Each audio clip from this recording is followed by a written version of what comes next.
La guerre n'est pas contre les Palestiniens à Gaza, la guerre est contre le Hamas. Quand le Hamas sera défait à Gaza, croyez-moi que la situation sera bien meilleure pour les Gazaouis à Gaza. Mais est-ce qu'il y D'ailleurs, aura encore des Palestiniens à Gaza et que répondez-vous aux accusations d'épuration ethnique qui sont sur la place publique dans toute l'Europe? vous êtes quelqu'un de sérieux, je vous connais, je vous suis depuis très longtemps. Votre question, vous comprenez qu'elle est ridicule. Vous posez une question qui est fondée sur le narratif du Hamas. C'est pas moi qui Il y a eu pose la dans cette- question, ce sont les chefs de gouvernement britanniques, Bon, alors, finlandais, excusez-moi. suédois, Très bien. allemands et français. Le bien. président français a parlé de cette honte qu'il avait ressentie face à ce qui se passait à Gaza. Ce n'est pas ma position, c'est la réalité des interrogations de nombreux gouvernements.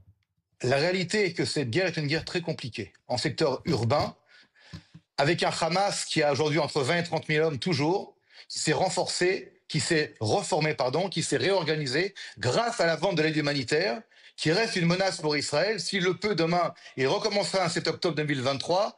Et les Palestiniens aujourd'hui subissent le Hamas. Lorsque le Hamas sera défait, eh bien la situation sera tout à fait différente. Il n'y a pas ni de génocide, puisque c'est le terme que vous avez employé, ni Non, de j'ai parlé d'épuration ethnique. Je n'ai pas parlé de génocide, monsieur. Alors, il n'y a pas d'épuration. Il n'y a pas d'épuration ethnique, en aucun cas, dans la bande de Gaza. Il y a une guerre, excusez-moi, contre le Hamas, n'est-ce pas, et contre le djihad islamique, et contre d'autres groupes terroristes qui sont liés à l'idéologie salafiste.